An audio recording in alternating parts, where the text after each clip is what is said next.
Welcome to the Today is a Good Day podcast, a podcast to bring you a new point of support as you navigate your NICU journey. Today is a Good Day is here to be a part of your conversations, whether your baby was born prematurely, has special needs, or if your family is grieving a loss. The voices you will hear on the Today is a Good Day podcast are personal stories from people who have been there. Please don't forget to hit subscribe and leave us a review on your favorite podcast listening app.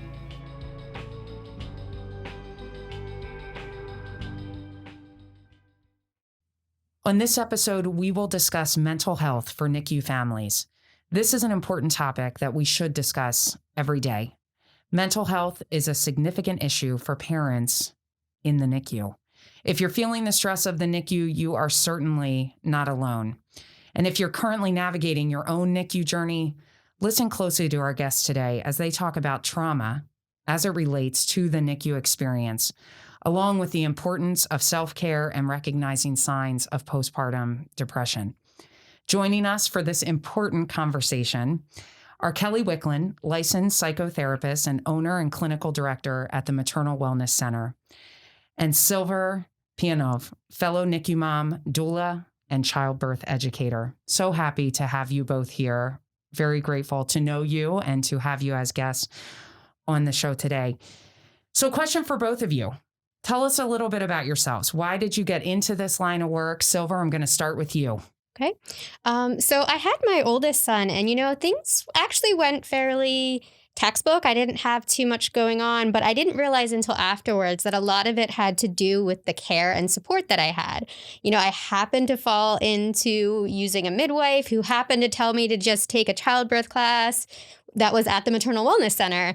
And I think seeing that my first journey into being a parent, even though it happened unexpectedly in ways that we hadn't really planned for, the key was support all along the way. It wasn't overly traumatic. It wasn't as scary as it could have been without the support. So when he was just about 10 weeks old, I kind of ventured into volunteer parent support, and then that slowly evolved into postpartum doula care, childbirth education, and things like that, just to kind of make sure that everyone feels really supported.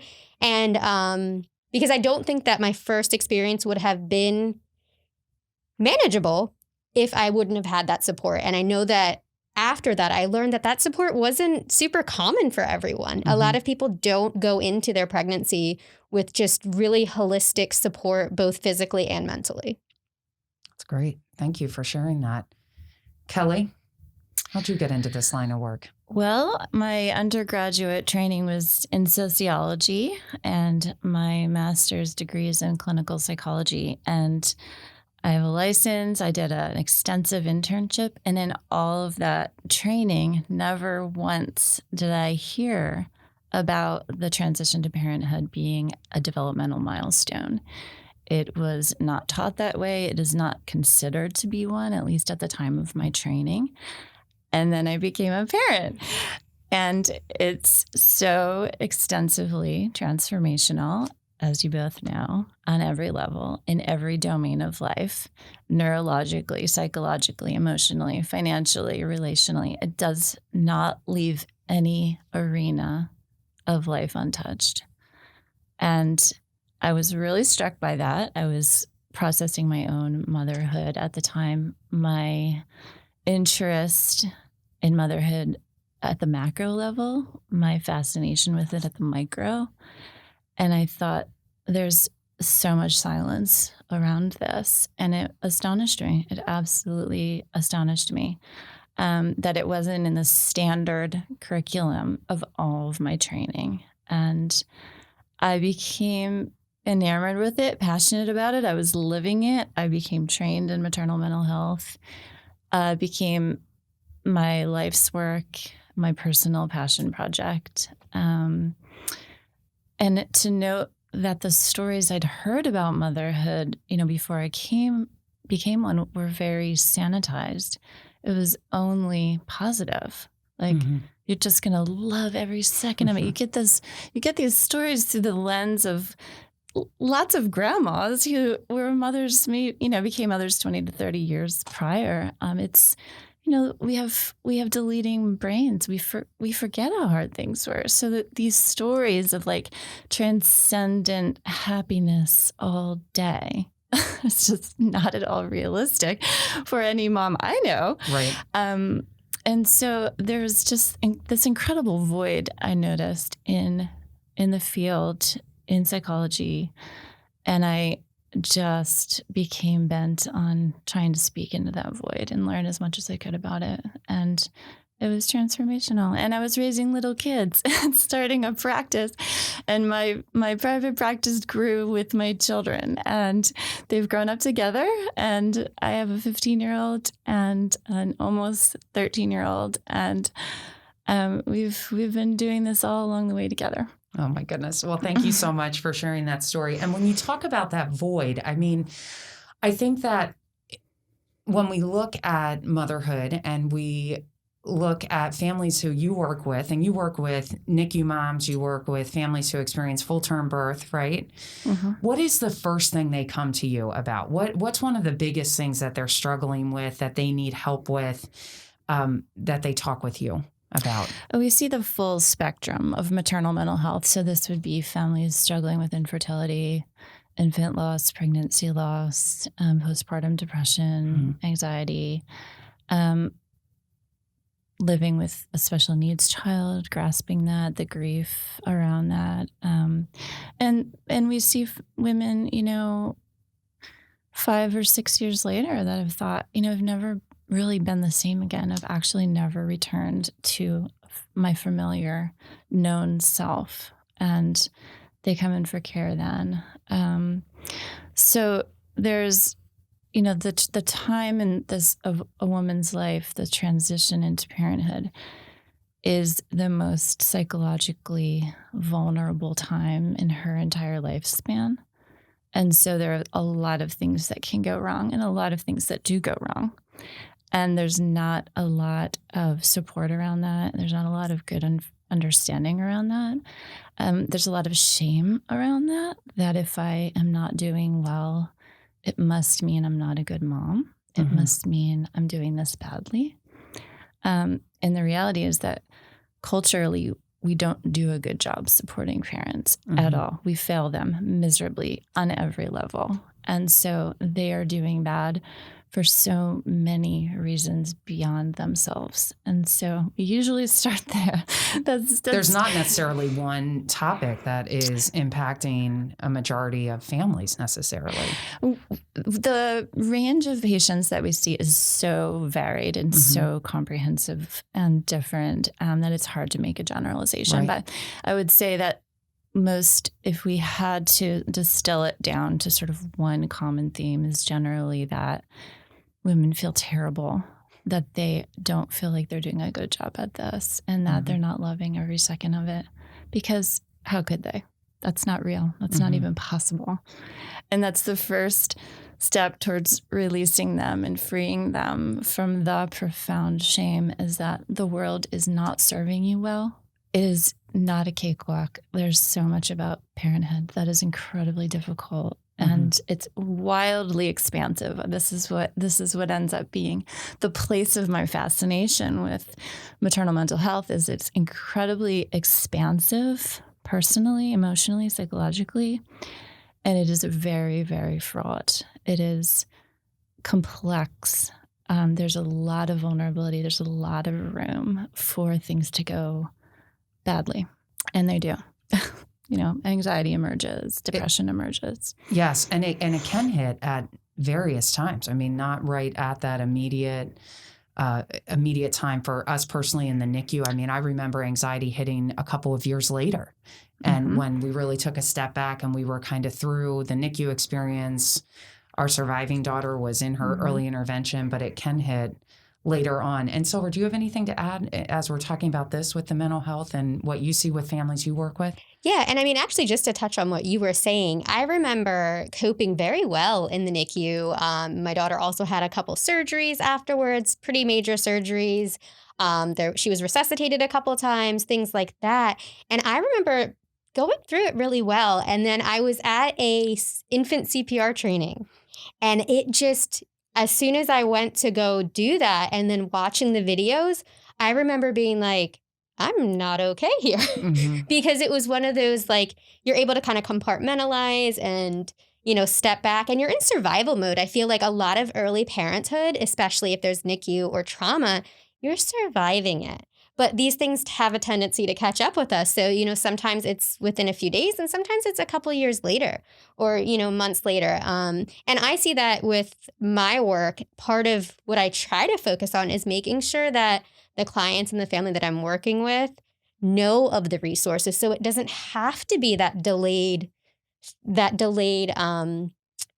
anxiety and depression that comes later when your baby's 5 months or 5 years old, and that's why I've really enjoyed kind of having that connection teaching with the Maternal Wellness Center, because it's, I stick those cards in everyone's bag and every client, just in case, make sure you have a resource, so you don't have to be the person who feels it so much later on. But I mean, I was aware of the resources and still, I think we just get stuck in that survival mode quite a bit as parents. How do you help people find the resources? Because I do think that is a key problem. And I remember from our own personal NICU story and what we talk to families about now, make sure you're asking about secondary insurance, make sure you're asking about early intervention, all of the different things that we wish we had known about in the NICU journey. But where do families, what's their best path to find that information, to find the resources at the hospital they're in? I mean, honestly, it's other parents. That's been my experience. I had a friend who was in the same NICU as I was in, and she was discharged with a special needs child. She wasn't aware of early intervention. There hadn't been a referral. There hadn't been anything. And because of my background, I was like, oh, here's where you go for this. Here's where you go for that. And even in my own journey, I wasn't aware of the secondary insurance. We had great insurance. Well, I didn't realize when your child needs therapy, I mean, it's virtually impossible for most to be able to manage the financial aspect of ongoing therapy, depending on your, insurance coverage and things like that. And I really learned a lot from other parents, which is why I think like the listening sessions and the online support groups and all of those things have a really valuable role.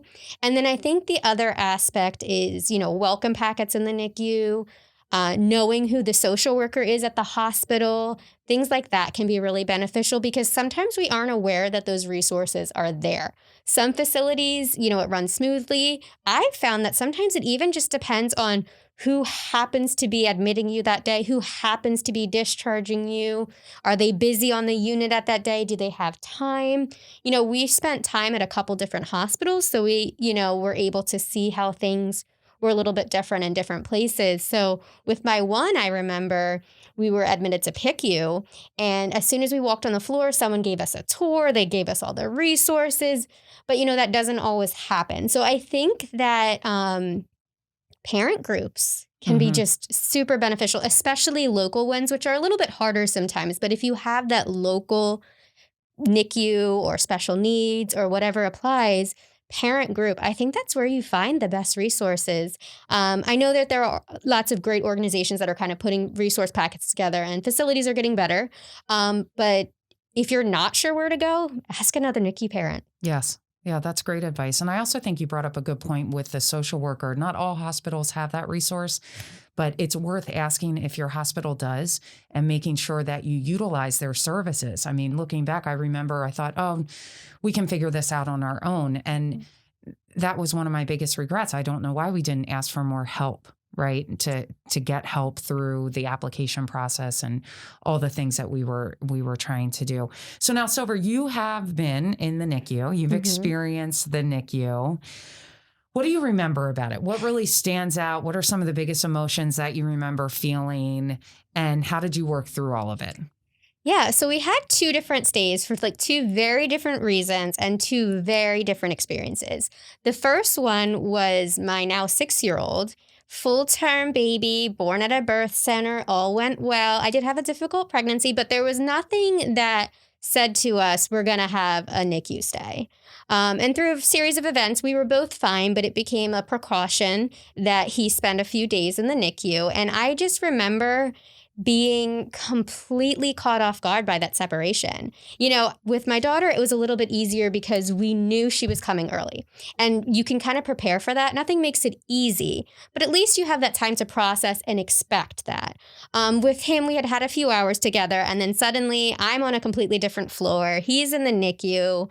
And it was, okay, you can see your baby every 4 hours, and that's it. You know, and so it was very, because I needed treatment as well. So it was just like a very, I think lack of control is the emotion that stuck out the most, because I had been so used to having a baby, keeping my baby, feeding my baby when I wanted to, using the schedule, you know, meeting both of our own needs. And here, you know, I'd given birth a few hours before. I'm in the ER, he's in the NICU, and I just remember it being a whirl. But the thing that I remember most is that there's always a helper. I mean, maybe not always, but often when you're in the NICU, when you're in the hospital, there seems to be like that one nurse that has a tendency to stand out. And that was something that stuck out to me. You know, I'm in the ER, coming from a birth center, totally like, oh my goodness. And a nurse comes up to me and she's like, hey, I was a patient there. I totally understand this is not what you were expecting. And I get it. And it was just that little bit of having someone be like, I get it, that I was like, okay, we can do this. And then getting through the part where I was discharged and he was not discharged yet. Again, not something that we were expecting. That was, I think, a very hard blow, you know, because you just don't expect to go give birth and then go home without your child. And I had signed up for the parent room, but there was a mistake. The nurse wrote it on the wrong day or something like that. And I remember wheeling into the NICU sobbing because, you know, your hormones are all over the place. This is not the plan. And the receptionist, who I'm sitting here thinking, like, there's parents here who have 23-weekers. There's parents here with kids who have, you know, significant things going on. And we're here mostly for observation and getting set up for home care. And she is like, you know what, I think I can do something for you. And, you know, was able to set something up that I was able to stay. And so it's like the little things, I think, was the way that I was coping. And I think that I had a tendency to try and be stoic through the NICU journeys. But when I was like, I'm not doing okay, that's when people are like, hey, let me help you. You know, and so like you said, not knowing to ask for the social worker and things like that. I would say there's an aspect of vulnerability is kind of how your needs get met. If you're the stoic parent, sometimes there's the assumption that you're doing okay. And I think a lot of NICU parents are stoic because it's survival. Right. And then with my daughter, I think you know, my water had broke at 29 weeks. I knew she was going to the NICU. Regardless of when she came, there was going to be a NICU stay. And for her, again, it became that lack of control that was very difficult for me. I'm sure the nurses that knew me would be able to attest to that. I was very like asking questions about everything. And that was kind of how I coped. Let me stay involved. Let me know what's going on. I want to know what happened while, you know, I was at home asleep. I want to know how much she ate. I want to know if she coded. I want to know everything. That was kind of my coping was information and data. So I would spend my time in there scrolling through medical journals to find out if they were following the, you know, what was the most up-to-date information on everything.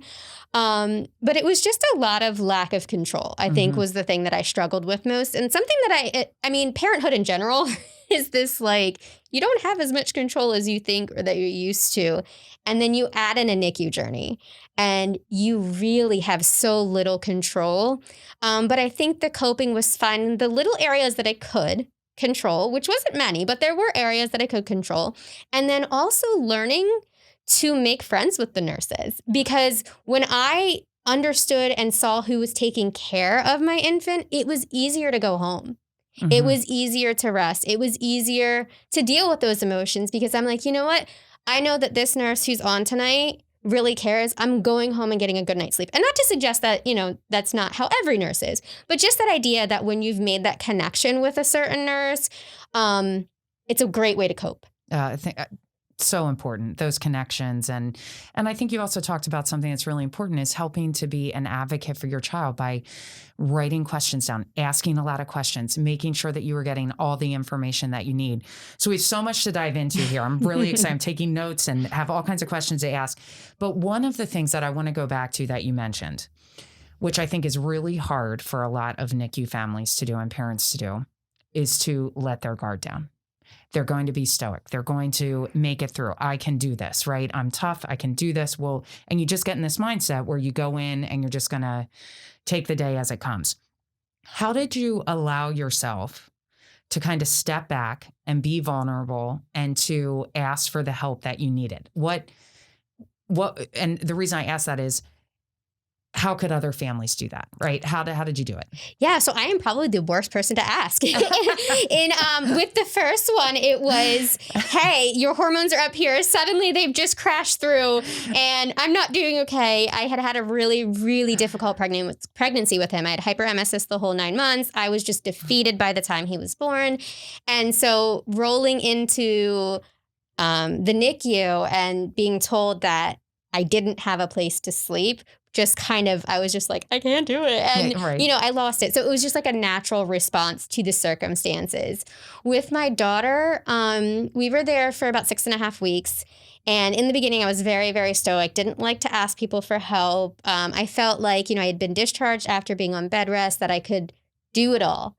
And you can't at all. So, for me, in both cases, it really became I have no choice but to ask for help.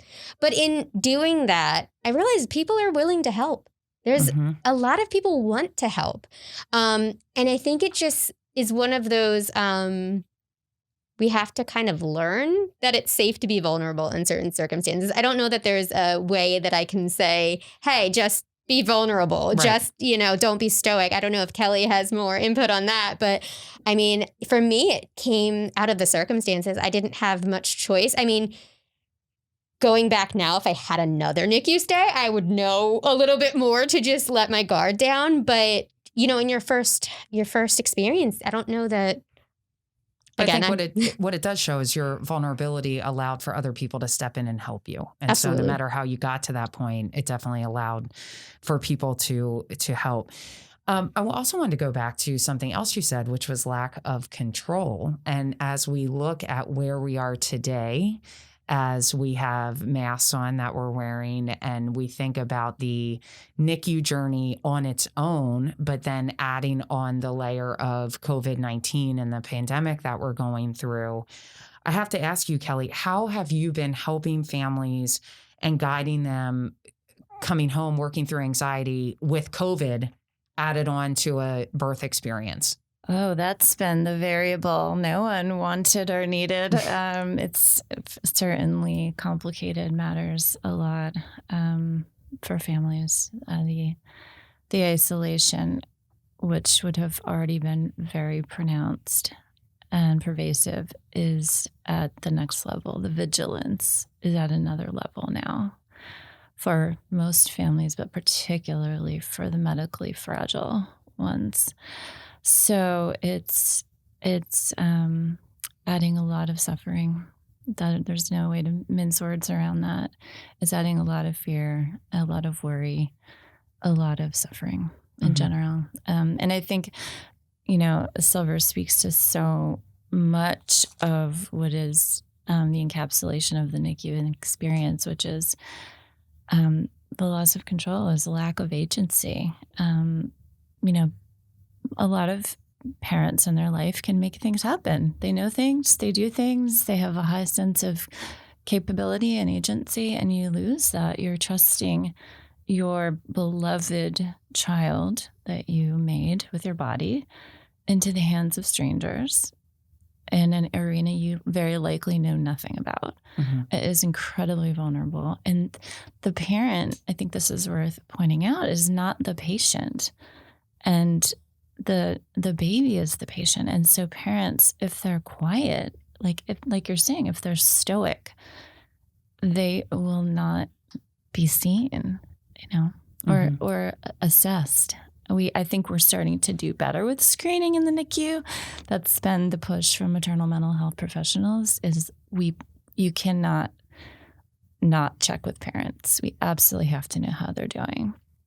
But they're not the patient. And so I think they do get forgotten and sidelined, unfortunately. And I think unconsciously, parents don't want to bring attention to themselves. They want every resource, all the expert care and knowledge in the room to go to that baby. And so I think unconsciously they collude with being okay, and it is survival. This is primal. We want to just get through things. We power through things when we have to. I think that's what's remarkable. That's why we still walk the earth. We're very good at it. But it is not a question of if it will come back to bear down on us. It will. It just will. The trauma, the distress will just wait. And it always does. And the body keeps the score.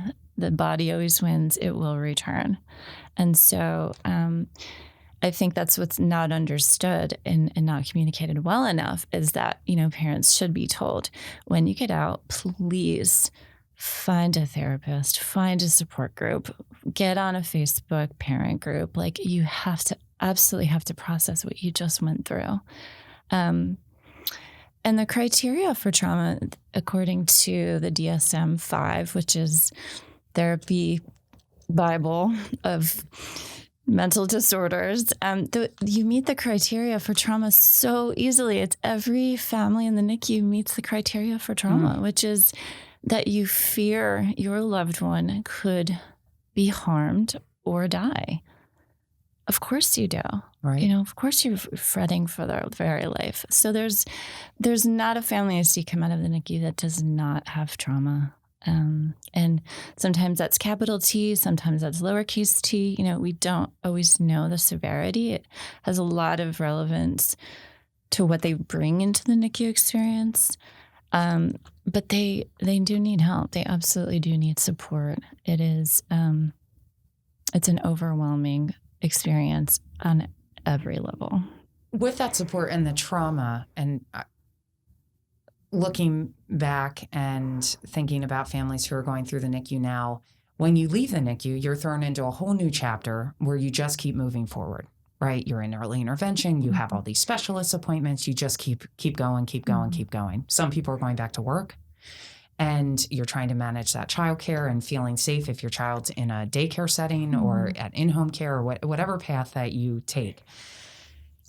If you were speaking to a NICU parent now, and yes, they all need some type of support, but some might be less likely to get it than others, what would be some signs that you would tell a parent that they might have and say, you really should think about going to talk to somebody? What would be red flags for somebody that they might be having? Frequently, we hear that they live with a lot of intrusive thoughts, a lot of visualizing something terrible happening to their baby. Not necessarily content from the NICU, but just frightening thoughts that overwhelm and set the fight or flight response in motion and palpitate and bring sweat and fear and terror. So there's a lot of intrusive thoughts that we hear about. Certainly depression can set in. Anxiety is a vigilance. It is checking the baby all through the night, not being able to relax into a day. The nervous system calibrates to the situation, which is incredible about it, but then it can't stay there. And we have to help them calibrate down. And so people think of anxiety as part of their personality. And so when you sort of spell out symptoms of chest tightness, shortness of breath, obsessional thinking, people don't understand that's how they may have always thought, but now they just obsess a little bit more. So to parse this out of, this is a piece of you, but it's not you, and we can make these things better. A lot of families don't sleep very well. There's having a baby, but then also their minds race, their minds keep them up. A lot of sleep disorders, a lot of relational struggle. You can't tell your baby off. You can tell your partner off. There's a lot of distance that grows between couples sometimes, and they start to feel disconnected and, unhappy with each other. So it's really can show up in a variety of ways, but it generally does show up. And, I think particularly in this country, we pride ourselves on sort of powering through difficult things. We particularly don't make it easy for men to talk about their feelings. We allow men to be happy and be angry, and we don't allow much in the middle.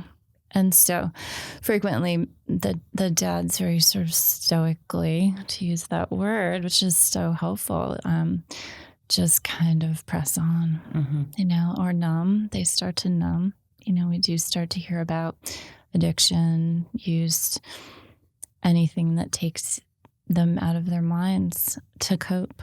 But I think dads who maybe have less friends in general, less social connections in general, suffer more, because women do tend to connect. They do a lot of them do try to find a community. And men, we leave out in the cold, unfortunately. They often frequently aren't even asked if they're okay, which is the sort of the second tragedy of it all. And I think we can do a lot better for dads. When you talk about the trauma of the NICU, and I totally agree with the dads. We talk a lot about NICU dads and trying to foster a connection among them, to talk with one another, which is helpful just in and of itself. With postpartum depression and the trauma of the NICU, do those red flags, are they compounded, or what does that look like for moms who might not recognize the onset of postpartum depression after giving birth and going right into the NICU? It's definitely compounded. Yeah. Every variable you add to the peripartum time period is a complicating factor. Yeah. And the NICU becomes one of them. Sometimes there's, maternal health issues too that are part of it. We don't really try to parse it out because the NICU experience is in the postpartum climate. So we see it all as one. Okay. And treat it as one. We don't separate that out. And it's relevant, what's considered sort of diagnostic is anything in the peripartum time period, which is preconception to anything that emerges up to a year postpartum. But if it emerged within that year postpartum, it's postpartum. And if it didn't resolve, it's still postpartum. So we do actually see families who have unresolved postpartum depression, anxiety, and trauma from 5 years ago. And it often surprises them because I'm like, well, this is actually postpartum. They're like, wait, I don't understand because I just dropped my kid off at kindergarten. Right. So that doesn't make sense. But if it has emerged and it has not resolved, that is still postpartum depression and anxiety, which is, I think, just a fact of the specialty that is not well understood and not talked about enough. So thanks for the opportunity to talk about that. And as we continue to talk about this anxiety and trauma, one of the other areas that I know you've touched on, Silver, in some of your past writings is about detachment and the fear and the anxiety. I mean, I remember it vividly, not knowing if our surviving twin would make it out of the NICU at the end of the day. So can you talk to us a little bit about detachment and ways that you try to help moms connect with their babies? Yeah, absolutely. So I personally have always had issues with attachment. That's kind of goes back to my own childhood and things like that. But I was also very book informed, I guess you could say. So I knew the importance of attachment for the child. So in my own personal experience, even before we got to the NICU trauma, I was very much a fake it till you make it type. Like, do the things that encourage good bonding, do the things that help build attachment. And eventually we got there. I kind of saw it as any relationship. So, we don't give birth to our spouse, but we learn how to bond and connect with them. And so I kind of thought of it that same way as I was trying to bond with my children. But when you add in that extra layer of, are they going to survive, previous loss, NICU stays, medical issues, things like that, I think it's extra compounded. And I would say that I don't for what I typically recommend is just kind of trying to take moment by moment. Like, I think we get wrapped up in this. If I'm not deeply connected and loved with this child at 6 days, we're going to have issues at 6 years. And so kind of taking it day by day and doing what you can that day to connect with the baby. So doing that skin to skin, even when it's scary. When they come home, it's the, baby wearing if it's safe and comfortable. It's, if breastfeeding works out, great. If it doesn't, it means holding your baby as often as you can during the feeds. It's just that finding ways to connect and build relationship almost as you would in any relationship. My daughter was born after 2 back-to-back miscarriages, and then her pregnancy was mostly good, but there was a few times where I had some complications. And again, go back to that worry. Are we going to get through this? Is she going to be born? And then my water breaking early and all these, other things. And I remember being in the NICU and people would use, the nurses were awesome. Everybody would use her name. Everybody would kind of, I remember getting to that point. I wouldn't call her my daughter. I wouldn't call her name. And I would just say the baby. I was not comfortable using her name, and I wasn't comfortable. She was born after all boys, so daughter wasn't in my vocabulary very much. So to kind of add that into my vocabulary, I was a little bit nervous to do so. But I remember just being like, okay, I'm not somebody who naturally attaches easily, and I love all my children. We got there, so I'm going to get there with her too. It's just going to take a little bit longer.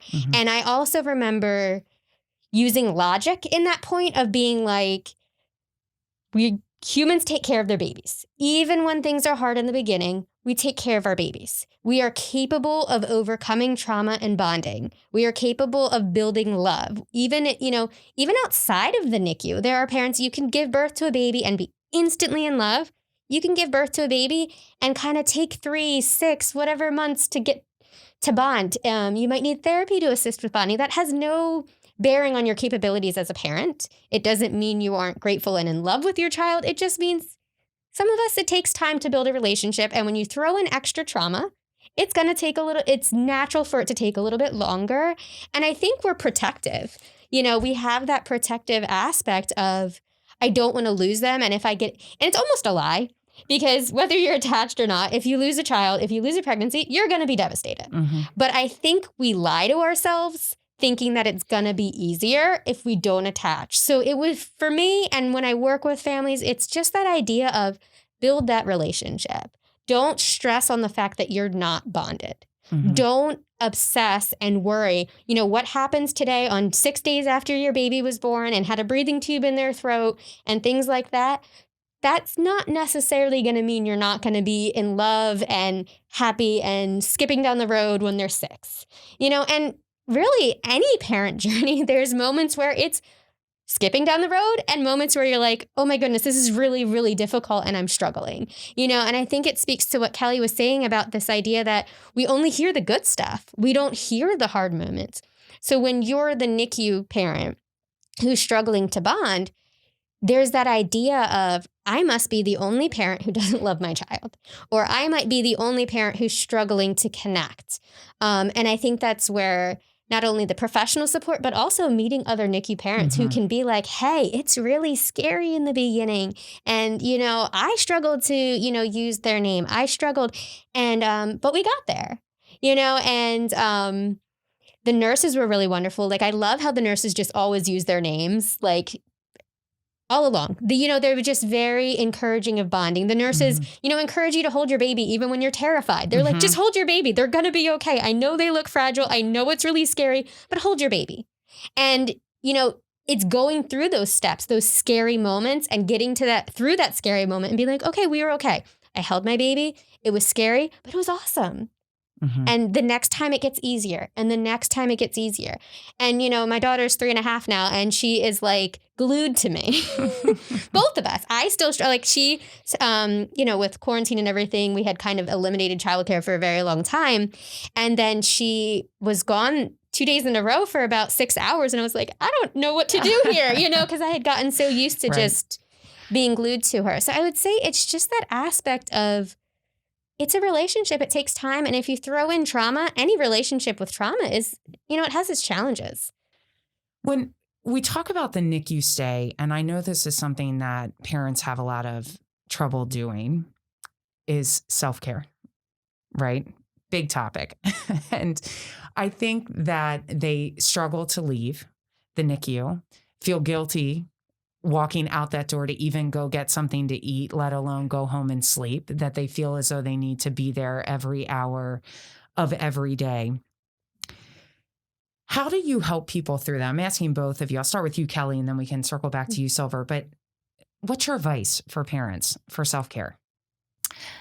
I don't want to miss the chance to piggyback on something that Silver said about detachment. Mm-hmm.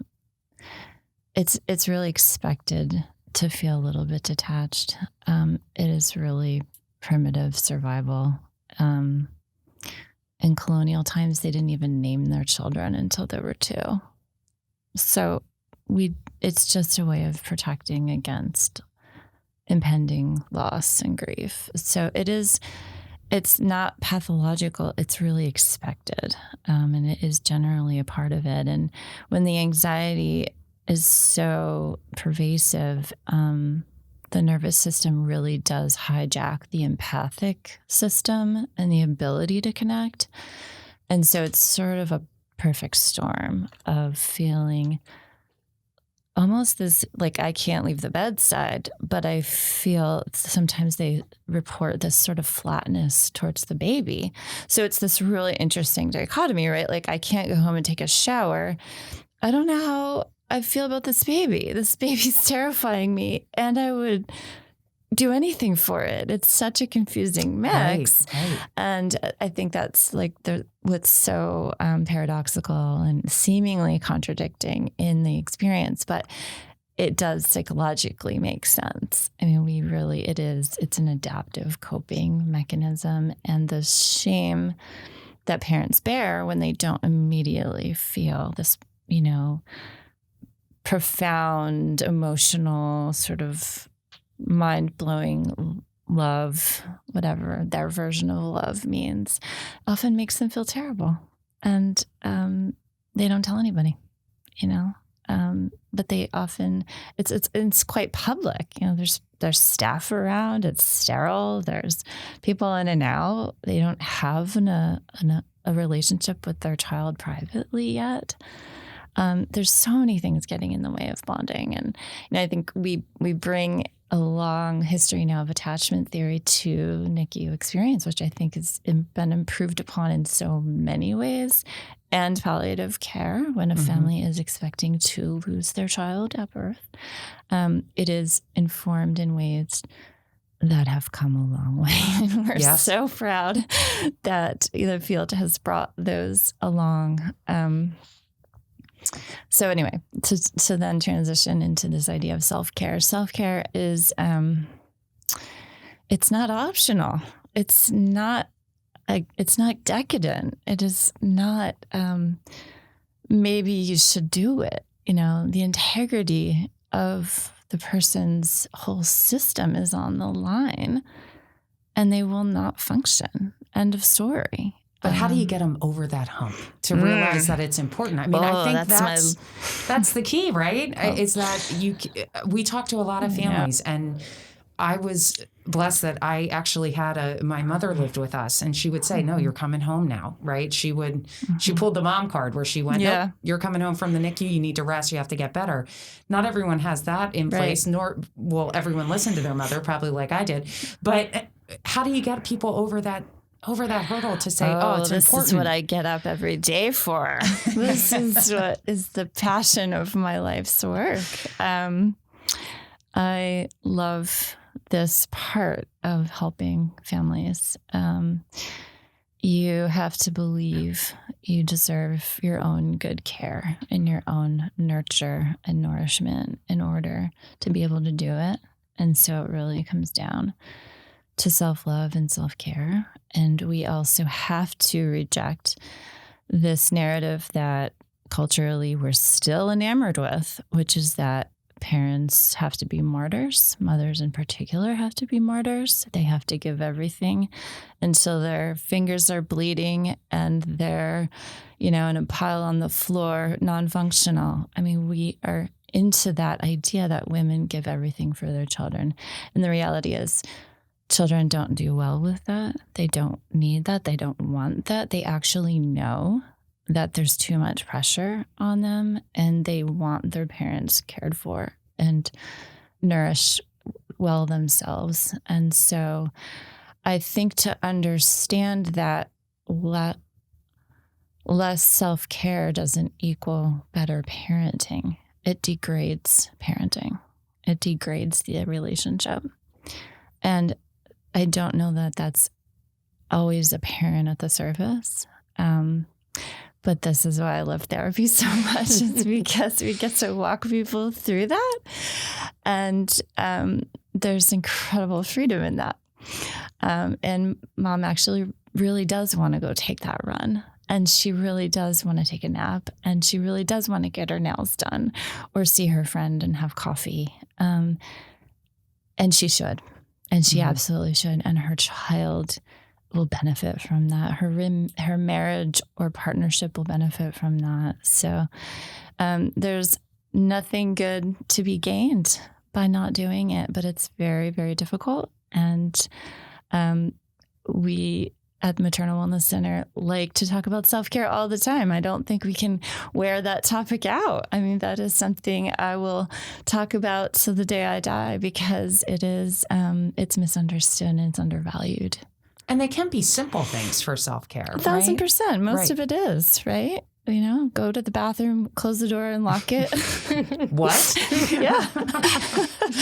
Stay in bed a little bit later. Watch that movie you've been longing for. Let the dishes just sit for the night. Let the laundry go unfolded.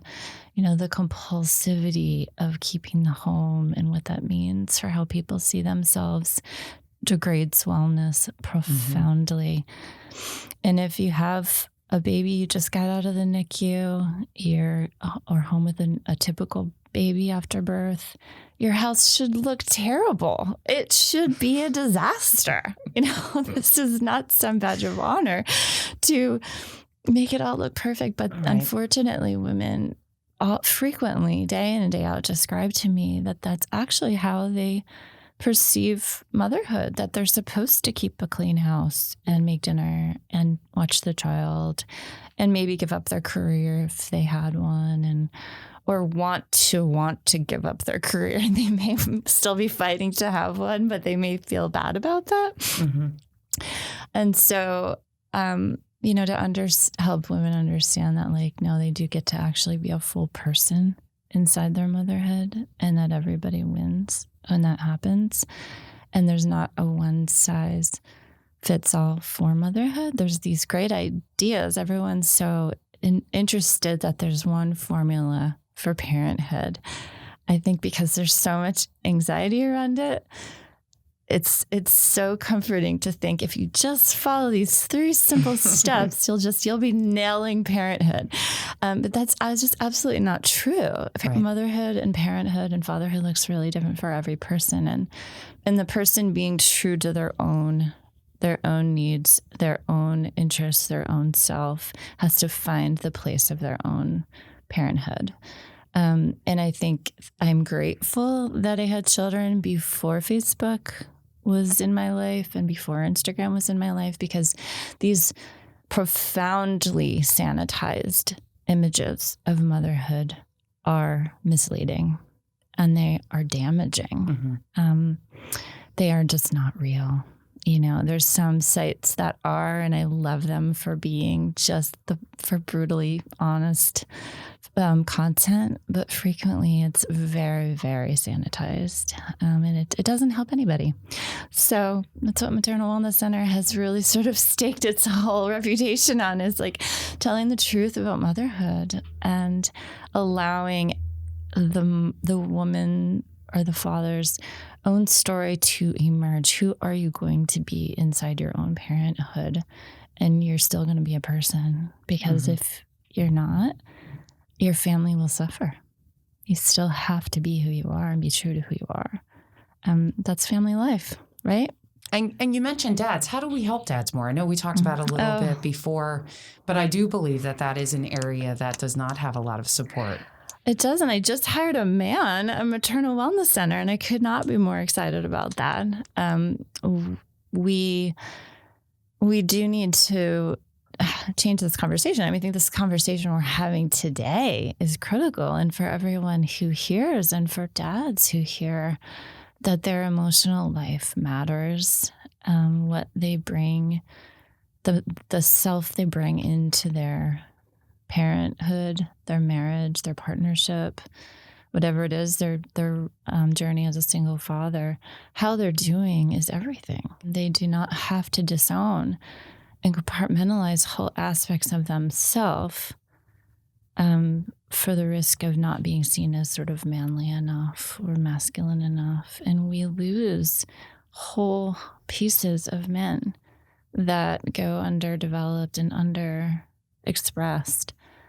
And we all lose for that, men in particular.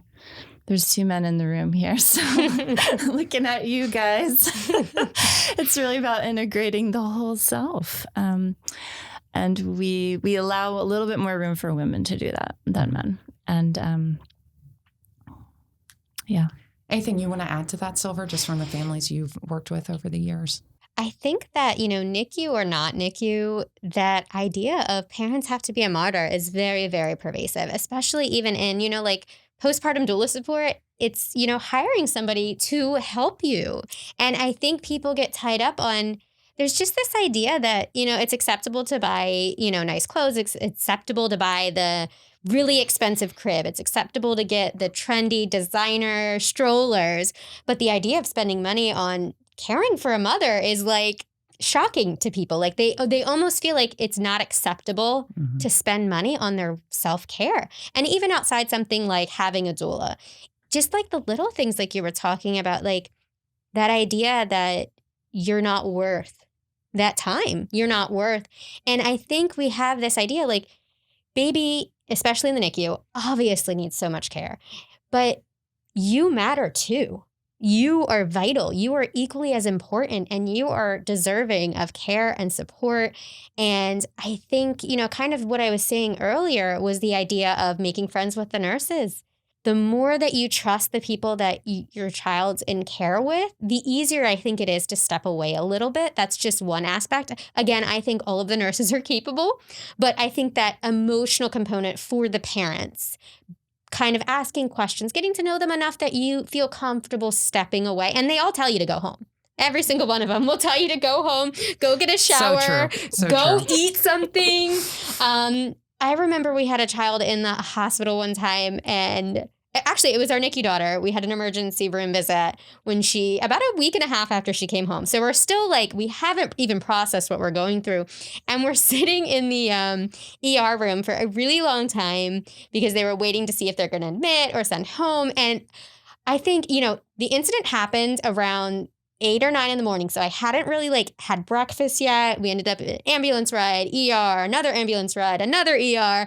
And I think it was around 3 o'clock, and there was a shift change. A nurse came in. She's like, hey, do you guys want some food? And she brought us sandwiches, and it was one of those, I didn't even stop to think to eat. And I think it's just one of those, we get so focused, but then, in that, how did we get there? Well, part of it was a minor accident. I had tripped. And how did I get to the point of tripping over an apnea monitor? Fatigue. I came home from the NICU not having rested, and my motor control just wasn't quite there. Thankfully, she was fine. We were both fine. But it was this aha moment that it isn't even a mental thing. Your body needs nutrition. Your body needs rest. Your body needs to nourish your soul, do things that make you you and feel good about you. And because if you don't, it's actually a risk, whether to your own health or to the people around you. You have to take care of yourself. And it wasn't really until the end of the NICU stay that I even was okay, it's okay for me to sit down and eat a meal rather than eat a burger in my car. Because one, I'm not getting a lot of nutrition. And two, like, it's okay. They're going to be okay. You're going to be okay. And I see that even in new moms. There's just this idea that, we kind of talked, you touched on that focus on breastfeeding, which I think is an important focus, but not to the detriment of someone's health and wellness. And especially when you're combining that NICU of like pumping and, all of these things. And you get to this idea. I remember one of the biggest advice that I eventually started giving parents was babies cry when they're hungry, and you do need to meet your baby's need. But before you sit down to feed them, because it could be in the beginning, it could be 15 minutes, it could be 40 minutes. Go to the bathroom, grab your snack, grab your water, then sit down and feed the baby. Make sure you have a book or something to watch or your phone, something to do.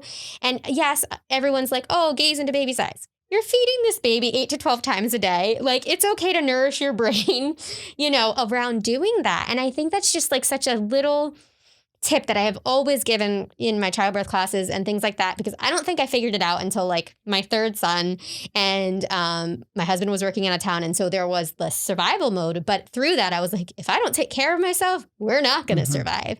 And so it became this every time before I would feed him, I'm like, what do I need to do so I can sit down and relax? That's great and advice. then I'm being a better parent to be able to relax and connect with him, meeting his needs, because I'm not stressed about having not met my own needs. Yeah. I would like to figure out how to get Silver to go back for a master's degree in counseling and hire her immediately. I love it. It's what makes her so good at what she does as a postpartum doula. But I just want to jump in and say, absolutely, when the body is hungry and tired and fatigued, it will panic. It will show signs of strain. It's really not if, it's when. And so it's not optional to not meet basic needs. And let's be honest, those apnea monitors make a lot of noise. They do. Okay. And they go off a lot. Yeah, I it was one of those simple, I just went to pick her up and we just tripped. And it was one of those, I felt my reflexes off. Like, it was one of those, like, my arms are not working as fast as they should be and I am exhausted. And it was actually after that moment that I was like, you know what? I don't care what it takes. I need to sleep. Right. One of those, like, no matter what, it's okay to meet your needs. Because everyone tells you this. They tell you, oh, not sleeping is, the equivalent. If you start driving, if you haven't had enough sleep, it's the equivalent of driving impaired. It's a form of torture. And yet we accept and even expect parents to do this. And it's really not, something that is safe or okay. And I think it just takes a lot of education, reminding parents, even, you touched on being glad that social media wasn't a thing. I always think about, I could never have been a first-time parent when social media was as big as it is now. And if we're Facebook friends, like, I tend to post some of my, like, most ridiculous parenting moments, not because I even am comfortable or like to do it, but just in my line of work, I'm like, somebody here needs to know that it is a complete mess in my house and I'm a disaster of a parent, but I'm just really good at teaching. I am still a mess. It is still really hard. Like, I can't keep my house in order. I'm still trying to figure out how to keep my preschooler entertained, even though she's my youngest and I've been here before. Parenting's hard, and I think we can't have that sanitized version out there. It's kind of toxic to our whole culture. I adore that you do that as frequently as you do, and I also try to do that. I think that is incredibly loving of our mom comrades to tell the truth. We need more of it. We need more content like you put out. It's so loving. It's so funny. It's so real, and it's so raw, and it's a story that has to be told. So thanks for doing that. I feel like we have so many different topics that we could just keep talking for hours. We are power podcasting today. Yes. But I did want to bring up one thing, which I think is really important. I think it does relate back to mental health as well and self-care. I remember how difficult it was. So many people were reaching out to us, texting, calling, leaving messages, that it was completely overwhelming after Claire and Mary were born. And we had to find a way, and we talk to families about this a lot, we had to find a way to communicate in the best way that we felt comfortable, but people could sign into that and they could decide whether they wanted to follow along with our journey or not. And I think that's an important part of families navigating through the NICU, of finding that way of communicating with others, knowing that you don't have to text everyone back, that it is your call on how you communicate with people. For us, we use the site Caring Bridge, and it was a great way for us to write the blog post that we wanted. Some people like to share a lot of information. Some people are in the middle, and some don't share that much. We were kind of not that much to the middle, I would say, where we shared overall updates on the girls, how they were doing, and then on Claire when she continued on. But finding that outlet for you as a NICU parent that makes sense to communicate without it being overwhelming. Yeah, I mean, for me, I shared very little in the beginning. And I even remember using, like, when she was born, there was one picture before she was, had all the contraptions and IVs and tubes on her, right when she was born, that the nurse had us take. And then after that, for the first several weeks, it was like a hand or a foot, and I didn't actually share any of the medicalized looking pictures until well after we were home. And it's even interesting now because I shared something recently and someone was like, I had no idea she went through so much, I definitely waited on that because I wasn't comfortable with all the questions. Right. And I think this was actually came up on a different topic, but someone was saying, and I was like, wow, that is so true. People's curiosity doesn't trump your rights. People want to know what's going on, and there's nothing wrong with being curious. But as the person who's experiencing it, you do not owe anyone an explanation of what's going on. If you want to share, awesome. If you are not ready or comfortable sharing, you do not have to. What is helpful, though, is maybe having a point person who you can relay specifics to, and they can, pass that out to other people. Caring Bridge is something that I used when we were kind of navigating my daughter's surgeries and things like that, because when you're sitting in PICU after surgery, you don't want to be on Facebook or answering messages or things like that. It can be super overwhelming. For other people, they might find that to be helpful. I think it just depends on your circumstances and your circle. Definitely. And then a little bit different, but when our foster son passed away, a friend of mine is a social worker, and I feel like everyone needs a doula and a social worker and a therapist friend. Because if you have them in your circle, like, they just naturally are really awesome friends. Yes. And anyway, she's like, what's your schedule?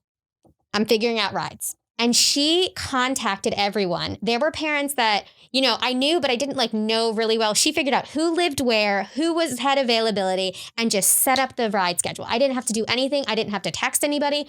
She's just she would check in at the beginning of the week, let me know what days you need what. And that was it.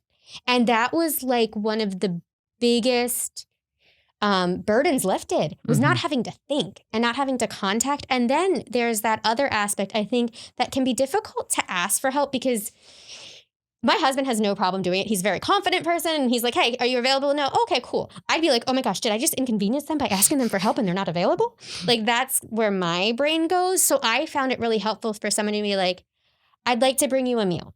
What day would you like it? Or I'm going to take your laundry and wash it and fold it for you, rather than being like, what do you need help with? Yes. I find it's hard because I think sometimes you don't even know what you need help with. Your brain, it's just too much to stop and think and process. And so, I had the friend who set up all the rides, which was huge. I had, somebody who was at my kids' school when my daughter was in the NICU, drove them every single day while I was on bed rest and every single day after we came home. And then after the incident with the apnea monitor, she actually continued to drive them because she was like, I think this woman needs a little bit more assistance, which was just, literally one of the most helpful things I've ever had in my entire life. But I think it comes down to having that point person who kind of lifts that burden for you to communicate to other people, and then having something like Caring Bridge or Facebook or whatever you're comfortable with, or nothing. You are under no obligation to share your journey with anyone. Right. Yes, they may be curious, but it's up to you. And I think that's what's important for people to know. It's what you're comfortable with, how you feel sharing the information, and what you want to share. It's what's so important. So, big piece of advice. What do you tell families you're working with? What's one thing that you want people to remember? If someone's offering help, say yes. It's great. I think that it's really critical. People can tolerate help to very different degrees.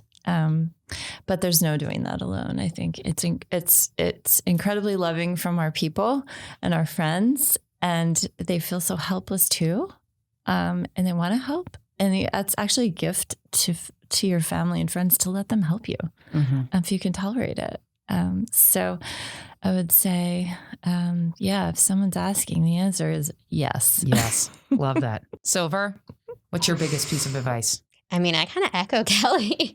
Take the help. It's okay to struggle with the journey because nobody's doing it perfectly. And there's no perfect. It's there not isn't. a thing. It's not a It doesn't place. exist. No, Yes. it's mythology. Yeah. Take the help and just realize that what you're experiencing is normal. Great. Well, thank you both for being here today. Thanks for Such a having big me. topic. We have so much more to talk about in the future.